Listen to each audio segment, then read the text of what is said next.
कि वो नहीं बनना है जब हम ऐसे कार्यों को लेके आगे बढ़ते हैं, धर्म के कार्यों को आगे लेके बढ़ते हैं, तो ताड़ का वृक्ष नहीं बनना है, बल्कि बरगद का वृक्ष बनना है, जिसमें जितनी ही शाखाएं बढ़ती हैं। एक वृक्ष तभी बड़ा होता है जब उसमें अलग अलग शाखाएं फूटती हैं। ये सीधा जाता है ताड़ का वृक्ष, एक भी शाखा नहीं निकलती है। तो जितनी शाखाओं को आप जोड़िएगा, जिनको पता होगा बॉटनिकल गार्डन कलकत्ता में लगभग आधा किलोमीटर या 1 किलोमीटर में पूरा रेंज में बरगद का वृक्ष फैला है। क्यों फैला है? क्योंकि उसकी उतनी शाखाएं, सैकड़ों हजारों शाखाएं निकली हैं, इसलिए बड़ा वृक्ष निकला है। और उसके नीचे हजारों लोग छाया प्राप्त करते हैं, कर सकते हैं। कि मौर्यन स्क्रिप्ट पाली भाषा, मौर्यन स्क्रिप्ट पाली भाषा धम्म लिपि का हो विस्तार। हमारी भी संवेदनाएं, मौर्यन स्क्रिप्ट पाली भाषा धम्म लिपि का हो विस्तार। इसी में लिखी है बुद्ध की वाणी, इसी में लिखी है बुद्ध की वाणी, इसी से अशोका का धम्म प्रचार। पता नहीं किस कालखंड में बर्बरता का हुआ शिकार, अरे इसी से मगध का सृजन हुआ था, जम्बू द्वीप का हुआ श्रृंगार, जम्बू द्वीप का हुआ श्रृंगार। इस क्रांतिकारी अभिनंदन के साथ माननीय प्रोफेसर डॉक्टर अरुण यादव जी आए और हम सबका मार्गदर्शन करें।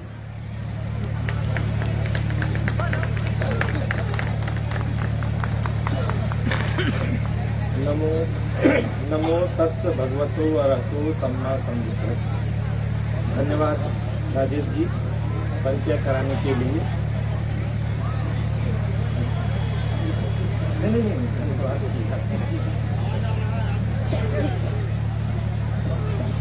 सभा में उपस्थित परम आदरणीय सभा में उपस्थित परम आदरणीय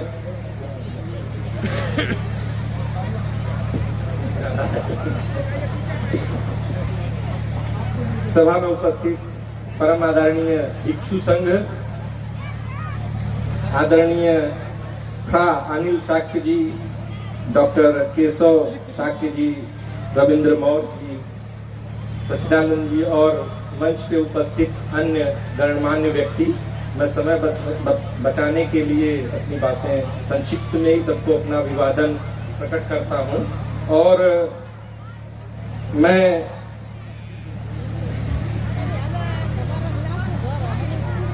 आभार व्यक्त करता हूं सम्राट अशोक क्लब को और उसके सभी सदस्यों को, जिन्होंने मुझे इस अवसर पे आमंत्रित किया। और मेरे लिए ये पहला अनुभव है, मैं विश्वविद्यालय तक ही सीमित हूँ या व्याख्यान जो होते हैं उस वहीं तक, वो भी अकादमिक व्याख्यान तक ही सीमित रहता हूँ। पहली बार मुझे लग रहा है मैं रैली को संबोधित कर रहा हूँ, इसके लिए भी धन्यवाद। और मैं धन्यवाद देता हूँ जो यहाँ पे बैठे हुए, बहुत देर से मैं देख रहा हूँ श्रोतागण जो बैठे हुए हैं, उनको भी मैं बहुत धन्यवाद देता हूँ कि इतने पेशेंस के साथ यहाँ बैठे हुए हैं और लगातार मुझसे पूर्व इतने अच्छे अच्छे वक्ता अपना व्याख्यान दिए, उनको सुनते रहे। और मैं अभी अपेक्षा करूंगा कि मेरी भी बातों को 10-5 मिनट जो भी बोलूं उसको भी धैर्यपूर्वक सुनेंगे, क्योंकि वक्ता का जो कार्य होता है बड़ा कठिन होता है। नहीं, श्रोता का कार्य बड़ा कठिन होता है, वक्ता बड़ा आसान होता है। मैं बोलूंगा, आप लोग सुन रहे हैं। इसकी व्याख्या करते हुए बतलाया गया है कि श्रोता जो होता है ग्रहणशीलता का प्रतीक है, कान जो है ग्रहणशीलता का प्रतीक है, जबकि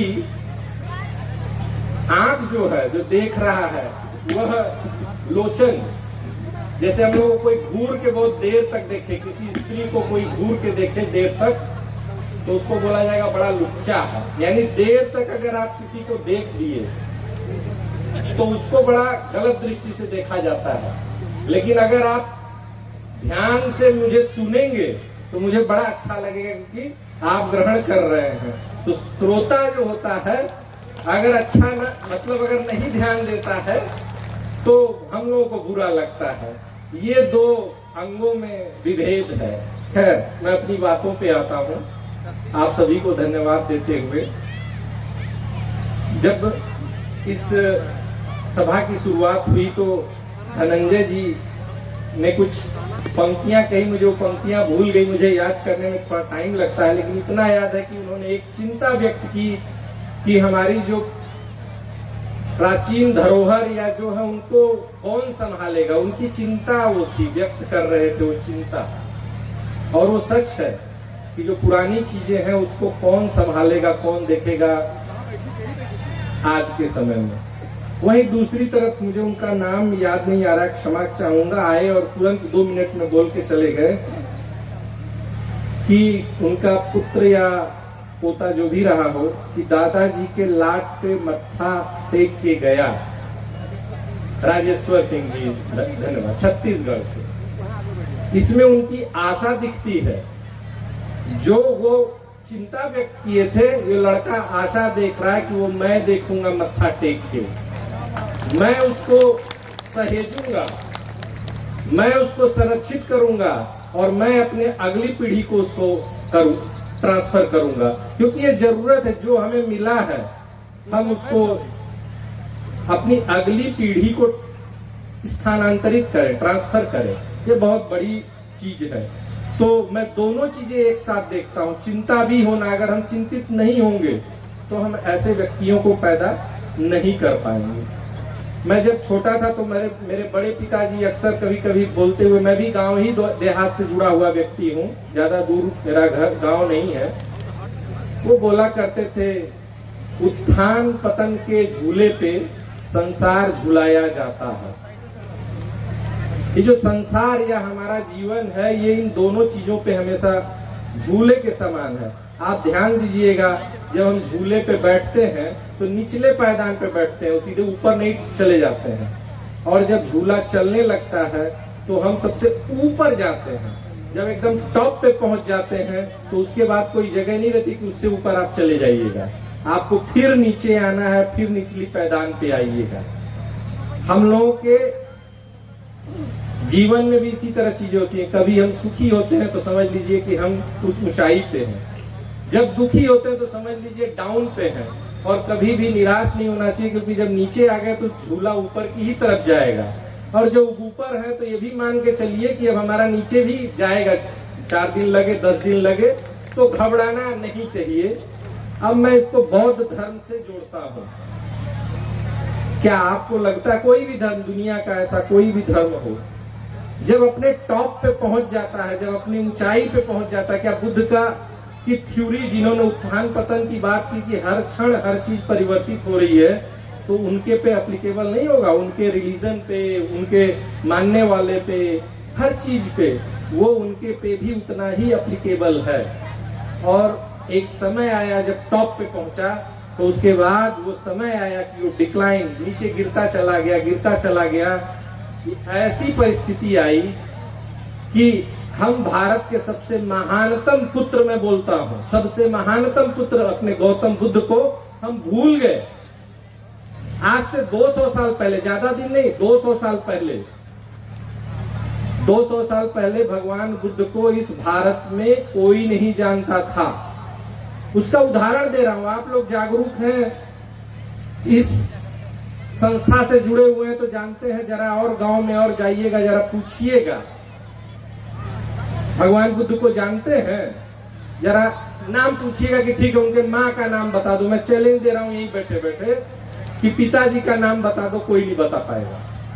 मैं नाम नहीं लेना चाहता यहाँ किसी अन्य धर्म या उनकी कहानियों पे, लेकिन आप इशारा दे रहा हूं, समझ जाइएगा कि पूछिएगा कि उनके पिताजी का नाम क्या है, तुरंत बता देंगे। उनके माताजी का क्या नाम है, तुरंत बता देंगे। बुद्ध की क्या गलती थी भाई कि बुद्ध जैसे महापुरुष को, एक महान बेटे को यहाँ इस अपने ही जन्मभूमि से बिसरा दिया गया, भुला दिया गया। उनके माँ बाप का नाम मैं गारंटी दे रहा हूँ यहाँ के बैठे लोग जानते होंगे, लेकिन चले जाइएगा अन्य गांवों में, पूछ के सर्वे कर लीजिएगा। वो एक सज्जा के समान के रूप में, आप अगर बुद्ध की मूर्ति भी लगाएंगे तो ऐसे ड्राइंग रूम में लगाएंगे, पूजने वाली जगह पे आपको नहीं दिखेंगे। मैं नहीं कहता कि कौन पूजे नहीं पूजे, ये मेरा मैटर नहीं है। बस मैं उस तरफ इंगित करता हूं कि ऐसे महान पुरुष को जिसने सर्वप्रथम आपको प्रश्न करना सिखाया, जिसने सर्वप्रथम कर्म के आधार पे बराबरी की बात की, वो विस्मृत हो जाता है हमारे भारत से, उसको मिटा दिया जाता है, उसको भुला दिया जाता है। एक एक की कहानी आपको मिलेगी, कौन किसको मारा, कहाँ मारा, किसका बेटा कौन था, किसका पोता कौन था, सब याद होगा हमारे बच्चों को। अन्य संप्रदायों से जुड़े हुए या मान्यताओं को करने वाले, इवन हम लोग भी जानते हैं, सभी लोग जानते हैं, लेकिन इनकी क्या गलती थी। तो ये चिंताएं और ये आशा दोनों साथ में चलता है, और मैं कभी भी निराश नहीं होता हूं कि ऐसा क्यों हो रहा है, क्योंकि ये प्रक्रिया है। और जब मैं इतनी भारी मात्रा में मैं भीड़ देख रहा हूं जब से आया हूं, ये उसका प्रतीक है कि ये फिर से उदय हो रहा है। क्योंकि आज से 200 साल पहले आप कल्पना भी नहीं कर सकते थे। जब आप अंग्रेजों की किताबों को पढ़ेंगे तो एक लाइन में बतलाता हूं, आप समझ जाएंगे कि जब वो बोध गया और बिहार के गांव में, मैं 14 साल बिहार में था, एक कुर्था के, मैं इनको भी नमन करता हूं, जगदेव बाबू जी को और आज सुभाष सिंह मौर्य जी को, बाकी अन्य को। मैं उस भूमि पे 14 साल काम किया। पढ़ने के दौरान पता चला कि, और मैं देखा भी, मैं अक्सर कार उठाता था, चला जाता था, गांवों में बुद्ध की मूर्तियां पड़ी हुई हैं, लेकिन अलग अलग नामों से पूछते हैं, कहीं कोई बाबा तो कहीं कोई बाबा। तो जब अंग्रेज वहां पहुंचते हैं और पूछते हैं कि ये कौन है, तो उनको पता ही नहीं है। जैसे एक नालंदा में जो गया होगा वो जानता होगा, वहां पे एक ब्लैक बुद्धा अभी पूजे जाते हैं, उनका नाम तेलिया बाबा हुआ करता था, भैरव बाबा।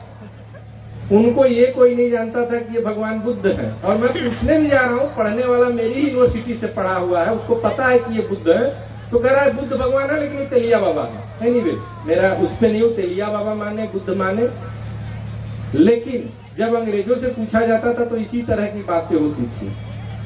तो उन लोगों ने अनुमान लगाया और उन लोगों ने लिखा है अपनी किताबों में, क्योंकि जहां पूछा जाता था तो सही जवाब नहीं मिलता था। तो आप बुद्ध की मूर्तियों को जब देखेंगे तो उनकी मूर्तियां जो होती है, घुंघराले बाल होते हैं, गोल गोल बाल बनाए गए हुए हैं। तो भारतीयों के बाल घुंघराले नहीं होते हैं, ये भी आप लोगों को पता होगा। तो उन लोगों ने अनुमान लगाया कि बुद्ध अफ्रीका के थे, इथोपिया के थे, इथोपिया का कोई आदमी था, वहां यहाँ धर्म प्रचार करता था। इस प्रकार की जागरूकता का लेवल इतना नीचे जा चुका था कि बुद्ध को 200-250 साल पहले नहीं जानते थे। वो प्रिंसेप और जिनकी इंगित किया इससे पूर्व के, कि उन लोगों पढ़े उसके बाद जाने। और अशोक जो थे, राजा अशोक को ये माना जाता था कि वो श्रीलंका के राजा थे, मतलब भारत का सबसे महानतम शासक के बारे में इतना इग्नोरेंस, इतना अज्ञान था कि उसको श्रीलंका से जोड़ा जाता था। धन्य हो ये अंग्रेज जो प्रिंसेप इत्यादि कनिंगम जिन्होंने खोजा और बताया, तब हम जान पाए ये हमारा महानतम सम्राट रहा है, जिसने पूरे भारत को एकत्रित किया पहली बार। तो जो कहते हैं ना कि जो अपना इतिहास नहीं जानता, इतिहास उसको भी याद नहीं रखता है। तो बेहतर है कि हम अपने इतिहास को जानें, हर तरह के इतिहास, ऐसा नहीं किसी को छोड़ देना है, किसी को पकड़ना है, हर इतिहास को जानना चाहिए। मैं तो बात उसकी कर रहा हूं जिसको छोड़ दिया गया, जो जान रहे अच्छी बात है, जिसको छोड़ा गया उसको भी जानना चाहिए। और एक ज्यादा पहले नहीं, 60-70 साल पहले एक भिक्षु थे, विद्वान भिक्षु, प्रोफेसर शांति भिक्षु शास्त्री की मैं एक पंक्ति कोट करना चाहता हूं कि उन्होंने बोला कि इतिहास में वही व्यक्ति, राजा को मान लीजिए, वही जीवित रहा है जिसने या जिसके बारे में लिखा गया हो। अशोक के बारे में हम इसलिए जान पा रहे हैं क्योंकि उनके बारे में लिखा गया है, उन्होंने खुद लिखा अपने लेखों में, शिलालेखों में। लेकिन इतना महानतम कार्य किया धम्माशोक ने कि उसके बारे में भी इतना लिखा गया, तब आज हम जान पा रहे हैं कि सम्राट अशोक कौन थे। मुझे नहीं लगता है कि उनके 2-3 पीढ़ी के बाद के किसी व्यक्ति का आप जानते होंगे नहीं जानते होंगे, नाम जानते होंगे ज्यादा से ज्यादा। क्यों? उनके बारे में लिखा नहीं गया, उनके बारे में बोला नहीं गया, या उन्होंने खुद नहीं लिखा। तो हमें ध्यान देना होगा कि हम जो कर रहे हैं वो लिखा जाता है, और जो हम लिखेंगे वही आगे पढ़ा जाएगा 1000 साल बाद। वेंसांग फाहियान चीनी यात्री, नाम सुना होगा, इत सिंह, तीनों ये भारत आए, वो आए थे, लिख के चले गए। वो ये नहीं जानते थे मेरी किताब 1000 साल बाद कितनी उपयोगी होगी, किसी आधार पे भारत की बुद्धिस्ट विरासत, बौद्ध विरासत जो है सारी की सारी खोजी जाएगी। वो उस समय नहीं जानते थे 1000 साल पहले। तो आप लटिया, मैं जब से आया था मैं इस महोत्सव के बारे में सबसे पूछ रहा था, शुरू कब हुआ, क्यों हुआ, कारण क्या था। तो पता चला एफर्ट से ये 30 साल पुरानी शुरुआत है, और आज उसका नजारा यहाँ दिख रहा है। तो जब हम इसको लिखेंगे तभी हमारी आने वाली 100 साल की पीढ़ी जानेगी। अब प्रश्न उठता है यहाँ जुटे क्यों, विषय है कि जुटते क्यों हैं। तो सुभाष सिंह मौर्य जी ने शायद वो सपना या समझ गए ये इसका इंपॉर्टेंस लाट का, अशोक की लाट, और उन्होंने बताना शुरू किया, और उसका नतीजा आप लोगों को दिख रहा है। इस लाट के पीछे कुछ न कुछ कारण उन्हें यहाँ लगा। क्यों लगा? इसलिए होगा, ये गेस कर रहा हूं मैं, क्योंकि जब भगवान बुद्ध का परिनिर्वाण हो जाता है तो उसके 250 साल बाद सम्राट अशोक पहला व्यक्ति था जो 84,000 स्तूप बनवाते हैं और अशोक स्तंभ लगवाते हैं। और अशोक ये अगर कार्य नहीं किए होते तो विश्वास मानिए हम लोग बुद्ध को नहीं जान पाते, बुद्ध कौन थे, कहाँ जन्म लिए, क्योंकि उन्हीं के स्तंभों के आधार पर तो जाना गया पैदा कहाँ हुए, कहाँ ज्ञान दिए, स्तूप बनवाए इत्यादि उन्होंने कार्य किया। इस कारण हम लोग जान पा रहे हैं। तो ये तय जान लीजिए, मैं बिहार में बहुत सारे स्थलों पे गया हूँ। यह निश्चित तौर पे कोई एक शोध का विषय है, कभी खोजूंगा मैं निश्चित तौर पे। जहां भी पिलर और स्तूप अगर हो तो समझ लीजिए कोई ना कोई इंपॉर्टेंट स्थान होगा, नहीं जनरली कहीं कहीं स्तूप ही होगा। अब सारनाथ चलेंगे, प्रथम धर्मचक्र प्रवर्तन स्थल है, तो वहां पे स्तूप भी है और पिलर भी है, दोनों एक साथ मौजूद होना इस चीज की तरफ इशारा करता है कि ये कहीं न कहीं बहुत ही करीब से भगवान बुद्ध से जुड़ा होगा। इसलिए लटिया के अगल बगल के लोग अपने को धन्य समझे कि भगवान बुद्ध संभवतः यहाँ रहे हैं, समय बिताए हैं, अपने को पवित्र समझें। उत्थान पतन की मैंने चर्चा की थी, और इस लाट को जोड़ते हुए मैं एक एग्जाम्पल देता हूं। मैं आते ही पहले चीजें मैं बोला कि पूछना शुरू किया इस लाट के बारे में, तो पता चला कि आज से 30-40 साल पहले तक इसको गुलिया माई कहा जाता था। आप देखिए कि जब ये स्तूप और ये पिलर जब बना होगा तो इसको सब यही जानता होगा 250-2300 साल पहले कि ये अशोक का स्तंभ है। धीरे धीरे पतन के ऐसे कगार पे पहुंचा कि लोग नाम भूल गए होंगे, कोई बोल दिया होगा, कोई पूछा होगा कि कौन बाबा है, तो बोले गुलिया माई है, तो गुलिया माई हुई। फिर लेकिन देखिए अब जागरूकता बढ़ी पतन से ऊपर जाने की, तो आज फिर हम लोग जानने लगे कि ये अशोक स्तंभ है। एक दो और एग्जाम्पल देता हूं। बिहार का लौरिया नंदनगढ़ है, जैसे यहाँ पे बोलते हैं गुल्ली किसकी आल्हा उदल या किसी की बताई जा रही थी कि मारी गई, यहाँ आके गड़ गई, तो वो अशोक वो किसी की गुल्ली उसको माना जाता था। उसी टाइप का एक एग्जाम्पल दो जगह मैं एक ही का देके छोड़ रहा हूँ, ज्यादा समय नहीं लूंगा। लौरिया नंदनगढ़ और लौरिया अरेराज वहाँ पिलर है, तो वहाँ बोलते हैं कि ये भीम की लाठी थी, इतनी बड़ी है, पिलर इतना बड़ा है वो स्तंभ, अशोक का स्तंभ, कि उसको बोलते थे कि भीम की लाठी थी, वो जब थक गए और क्या हुए वहीं गाड़ दिए, फिर बाद में उखड़ी ही नहीं। तो ये सब कहानियां बाद में जुड़ जाती हैं। जब आप अपनी विरासत को भूल जाते हो ये मानवीय स्वभाव है, आप मानिए ना मानिए, मैं तो मानता हूं कि आपके अगल बगल घर के बगल में थोड़ी मोड़ी जमीन बची रहेगी, आपके हिस्से की शायद नहीं और कोई क्लेम करने वाला नहीं है, तो मान के चलिए कि फूल पत्ती आप लगाना शुरू कर दीजिएगा। जब तक क्लेम नहीं होगा, जब तक बुलडोजर नहीं आएगा, तब तक आप उसमें फूल पत्ती लगाइएगा। ये सच्चाई है, या कोई उसको क्लेम करने वाला ना आ जाए कि अपना कागज दिखा दे कि ये मेरी जमीन, तब तक आप नहीं छोड़िए। खाली चीज हमेशा लेते हैं। तो ये सब जगहें जो थी ना खाली हो गई थी, उस पर कोई अपना पक्ष रखने वाला नहीं बचा था, इसलिए उस स्थिति में पहुंची। और उसके बाद गुलिया माई या जो भी मैंने बोला, भीम की लाठी, बगल में लाट सरैया है, आप लोगों ने नाम सुना होगा, लाट सरैया, लाट भैरव, वो बेसिकली अशोक का पिलर है।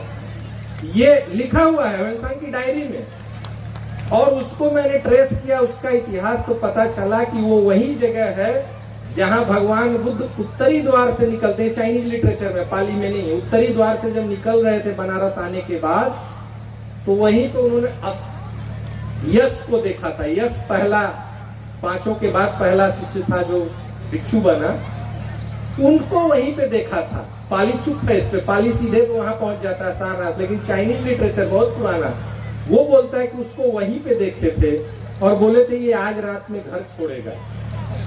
तो उसी की याद में संभवतः बना था, क्योंकि वो चाइनीज लिटरेचर बोलता है कि वहीं पे ये घटना हुई थी। और उस द्वार का नाम था भाद्रपद द्वार, यानी बनारस का उत्तरी द्वार जो था उसको भाद्रपद द्वार बोला जाता था। और मजे की बात, वहां से 11वीं 12वीं शताब्दी का गाहड़वाल वंश का एक इंस्क्रिप्शन मिला है जिसपे भाद्रपद लिखा हुआ है। इसका मतलब है वह गेट बहुत दिन तक एग्जिस्ट करता रहा, और उसकी सत्य को पुष्टि करता है कि वहां गेट रहा होगा। और जो बनारस का लोकेशन जानते हैं, जानेंगे कि उसी के बगल में वरुणा नदी बहती है, और वहीं भदऊ चुंगी है। भदऊ चुंगी से वो इंस्क्रिप्शन मिला था, वहां ट्रेड होता था, वहां से सामान आता था और लेके जाते थे, वहां चुंगी वसूली जाती थी। तो वो ट्रेड रूट था। कहने का मतलब है कि जब हम नहीं जान रहे हैं तो चीजें ऐसे ही परिवर्तित होती हैं। जानबूझ के अनजाने दोनों केस हो सकता है। इस चीज को समझने की चीज, ऐसा नहीं कि हर जगह जानबूझ। मैं बोला ना, जब खाली होता है तो आपको नहीं पता है तो आप फूल पत्ती बोना शुरू कर देते हैं, लेकिन जब जान जाएंगे, कोई क्लेम कर देगा, अगर सत्य क्लेम कर रहा है तो आप हट जाते हैं। जैसे कि आप लोग बताए कि अब यहाँ अशोक पिलर ही माना जाता है, तो जब जान जाएगा व्यक्ति तो हट जाएगा। ठीक है, ये रहा कुछ इतिहास जानने का और समझने का। उसके बाद अशोक की बात आई, तो अशोक की लिगेसी को बतलाना बहुत जरूरी है कि अशोक भारत का इतना महानतम सम्राट क्यों हुआ। कोई अपनी अच्छाई के कारण ही लंबे समय तक याद रखा जा सकता है।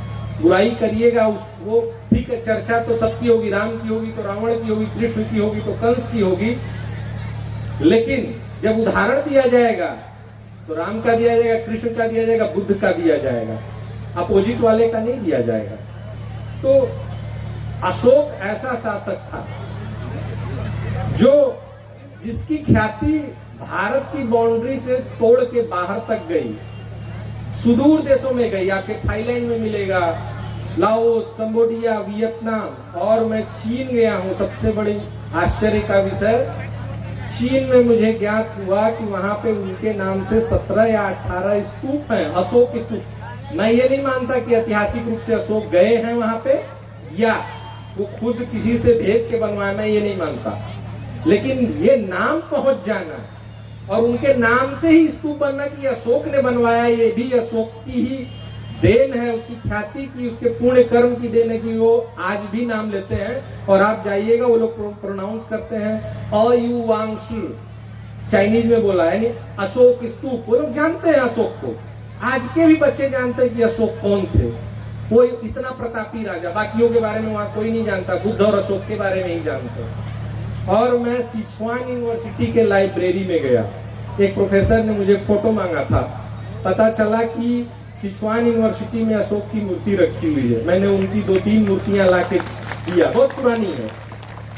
भारत में उपलब्ध नहीं, एक जगह है साउथ में, बोलते हैं कि ये भी अशोक की है। भारत में एक ही दो जगह मिली नहीं है, वो भी गेस करते हैं। और वहां तो अशोक क्या करके पूरा लगा हुआ है, सजा हुआ अशोक की मूर्ति।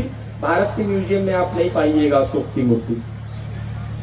तो अशोक इतना प्रतापी राजा, इसीलिए हम लोग इतना यहाँ पे जुट पा रहे हैं।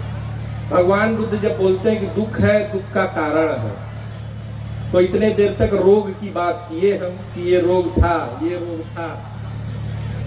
अब रोग को के कारणों को तो बता दें और उसका इलाज या रास्ता न बताएं तो वो तो फिर गड़बड़ है। और रोगी को पहले स्वीकार करना होगा कि हम रोगी हैं, तब उसको दवाई दीजिएगा। तो हमें ये स्वीकार करना पड़ेगा कि कुछ समस्याएं हुई हैं, उसको कैसे दूर किया जाए। तो क्या अब हम कोई जगह है, कोई कुछ और कर रहा है तो वहां जाके मारने लगेंगे, उनको पीटने लगेंगे? नहीं, क्योंकि भगवान बुद्ध जैसा व्यक्ति जब अंगुली माल उनके पीछे पड़ा हुआ है, मारने के लिए दौड़ रहा है, उसको अपनी करुणा से शांत कर देते हैं, अपना शिष्य बना देते हैं। सिर्फ अंगुली माल को नहीं, आप देखिए राजा को अपना शिष्य बना ले रहा है। व्यापारी, अनाथ पिंडिक, कौन ऐसा वर्ग था जो उनसे अछूता था? कौन ऐसा पद का व्यक्ति था जो उनसे अछूता था? सभी को अपने मस्तक कर दिया। तो हमें अपने कार्य व्यवहार संयमित होके इस रोग का इलाज करना होगा। एग्रेसिव होके, क्रोधित होके, लड़ाई झगड़ा करके नहीं। आप अच्छे से चीजों को जब बताइएगा, समझाइएगा। मुझे अच्छा लग रहा है इतनी बड़ी संख्या जिसमें जागरूक लोग बैठे हुए हैं। यही लोग आगे तरीके से जब बतलाएंगे, समाज को जागरूक करेंगे, तभी चीजों में परिवर्तन आएगा। इसके अलावा हम सभी को पता है, मूर्तियों को भी देखा होगा हम लोगों ने, और म्यूजियम में भी देखा होगा कि भगवान बुद्ध जब तपस्या कर रहे थे 29 वर्ष की अवस्था से लेके 35 वर्ष की अवस्था तक, 6 साल, तो एकदम जीर्ण शीर्ण हो गए थे। और जब पहला उपदेश देते हैं और बताते हैं कि 2 अतियों से दूर रहना, कामेषु काम सुखलिका नियोगो, मीन्स काम भोग मीन्स अति सुख से। क्योंकि भगवान बुद्ध वैसे व्यक्ति थे जिन्होंने पूरी लग्जरियस लाइफ, राजसी जीवन जिया था अपने घर में। वो काम सुख की बात कर रहे हैं कि उससे भी आपको कुछ नहीं मिलने वाला। और फिर बोलते अतकिल मता नियोगो, मतलब अपने आप को बहुत ज्यादा प्रताड़ित करने से उससे भी कुछ नहीं मिलेगा। तो किसकी चर्चा करते हैं? मध्यम मार्ग की, बीच के मार्ग की। क्योंकि यहाँ पे बड़ी संख्या में भाई गांव देहातों से लोग आए हुए लोग हैं, और ज्यादातर लोगों ने बड़े ही सरल शब्दों में, हम तो प्रोफेसर हैं, कुछ उल्टा पुल्टा शब्द ऐसे न समझ में आए तो मैं एक सरल उपमा देता हूं कि क्यों मध्यम मार्ग बड़ा आवश्यक हो जाता है, क्यों दोनों अतियां दूर रहने की बात है। आप हमको ये बताओ, जब आपकी हड्डी टूटती है, आप कहीं जा रहे हैं और आपका एक्सीडेंट होता है, तो हड्डी टूटती है कि मांस फटता है? ज्यादातर लोगों का जवाब होगा कि हड्डी ही टूटती है। आप देखिएगा, हड्डी टूटेगी, मांस छोड़ता नहीं है, उसी पे पड़ा रहता है। हड्डी अंदर से पूरा हो सकता है 2 टुकड़े हो गई हो, लेकिन मांस नहीं छोड़ता है। ये इसका उदाहरण है कि जितना आप कड़े रहिएगा, टूटने की संभावना उतनी ही रहेगी। जितना लचीले रहिएगा, तो वो जब हड्डी टूटी तो लचीलापन लेके आ गया और बचा लिया आपको उसको। तो हमें इन दो, अब इसका मतलब ये भी नहीं होता कि आप कड़े ही नहीं होइए अपनी चीजों। बोले हैं ना, एक संस्कृत में श्लोक है, मुझे याद नहीं आ रहा, लेकिन उसका भावार्थ समझा दे रहे हैं कि जाओ जंगल में देखो, जो जंगल में पेड़ खड़े थे तने होके, बड़े पेड़, जब हवा का चक्रवात आता है तो सब उखड़ के नीचे गिर जाते हैं। लेकिन जो झाड़ियां होती हैं, घास होते हैं, क्या होता है, हवा के साथ नीचे लपेट के गिर जाते हैं, फिर अगले दिन जब फिर खड़ा हो जाते हैं। तो ये मध्यम मतलब कड़ा होना और मध्यम मार्ग अपनाना, ये दोनों कलाएं को जानना चाहिए। क्योंकि कोई भी चीज ऐसा नहीं कि कड़ा होना बेकार ही हो जाती है। अगर हम थोड़ा रिजिड नहीं होते तो शायद थेरवाद बुद्धिज्म नहीं बचता। वो दृढ़ हुए कि नहीं, हमको यही बचाना है जो भगवान बुद्ध का वचन है, उसमें एक लाइन चेंज नहीं करेंगे, तो वो बुद्धिज्म को वो बचाया। दूसरी तरफ महायान बुद्धिज्म जो उसने लिबर्टी दी तो वो और बढ़ा। तो हर तरह के लोगों को हमको लेके चलना पड़ेगा। बस एक लाइन के साथ, 1-2 मिनट के साथ मैं अपनी बातों को समाप्त करूंगा कि कैसे आखिर में ये कार्य संपूर्ण पूरा होगा। तो कहते हैं कि अपने साथ जोड़िए, जितना बड़ा हो सके उसको जोड़िए। आपने सुना होगा, कबीरदास ने शायद कहा है, मैं भूल रहा हूँ, शायद कबीरदास ने कहा है कि बड़ा हुआ तो क्या हुआ, जैसे पेड़ खजूर, पंथी को छाया नहीं, फल लागे अति दूर। अर्थ ये है कि आप बहुत बड़े हो गए, आपने एक संस्था बना ली, एक पूरा लंबी बना ली। आशा ये है कि जो छाया खोज रहा है गर्मी के मौसम में, तो ताड़ का पेड़ उसको क्या लाभ देगा, क्योंकि उसके पास तो छाया भी नहीं मिलती है, इतनी ऊंचाई पे उसकी छाया नीचे आती है कि छाया ही नहीं बचती है, और फल भी इतना दूर लगता है कि लेने जाएगा तो वो मरने का खतरा रहेगा। अब इसका मतलब फिर ये नहीं हुआ कि ताड़ का वृक्ष अनुपयोगी है, कुछ मिलता ही नहीं, मिलता है। ये उपमा देने के लिए, समझने के लिए है कि वो नहीं बनना है जब हम ऐसे कार्यों को लेके आगे बढ़ते हैं, धर्म के कार्यों को आगे लेके बढ़ते हैं, तो ताड़ का वृक्ष नहीं बनना है, बल्कि बरगद का वृक्ष बनना है, जिसमें जितनी ही शाखाएं बढ़ती हैं। एक वृक्ष तभी बड़ा होता है जब उसमें अलग अलग शाखाएं फूटती हैं। ये सीधा जाता है ताड़ का वृक्ष, एक भी शाखा नहीं निकलती है। तो जितनी शाखाओं को आप जोड़िएगा, जिनको पता होगा बॉटनिकल गार्डन कलकत्ता में लगभग आधा किलोमीटर या 1 किलोमीटर में पूरा रेंज में बरगद का वृक्ष फैला है। क्यों फैला है? क्योंकि उसकी उतनी शाखाएं, सैकड़ों हजारों शाखाएं निकली हैं, इसलिए बड़ा वृक्ष निकला है। और उसके नीचे हजारों लोग छाया प्राप्त करते हैं, कर सकते हैं। तो आप अपने वृक्ष को, अशोक सम्राट अशोक क्लब को जितना ही, मतलब ये नहीं कि दूसरे क्लब को जोड़िए, आदमियों को जोड़िए, अलग अलग लोगों को, अलग अलग भांति भांति के लोगों को, यहाँ पे अलग अलग देशों के लोग हैं, जितनी ही शाखाएं विकसित करिएगा उतने ही लोग और बढ़ते जाएंगे, दिखते जाएंगे, और आपका धम्म का कार्य आगे बढ़ेगा। इसी वचन के साथ मैं पुनः आयोजक मंडल को और सभी श्रोतागण को, चूंकि इतने देर तक मुझे सुने, मैं आप सभी लोगों को बहुत बहुत धन्यवाद देता हूं। और विशेषकर के जीवनदीप सर जी को, चूंकि उन्हीं के साथ अभी हाल में ही हमारी भेंट हुई और मुझे आमंत्रित किया, और मेरी प्रबल इच्छा थी, क्योंकि मैं बौद्ध स्थलों पे हर जगह जाता हूं, और मुझे ये मौका मिला कि इस दिन में आया, और इतनी बड़ी संख्या में भीड़ देख के तो मैं गदगद हूँ। मैं सभी को बहुत बहुत धन्यवाद देता हूँ, आभार व्यक्त करता हूँ। बहुत बहुत धन्यवाद। नमस्कार।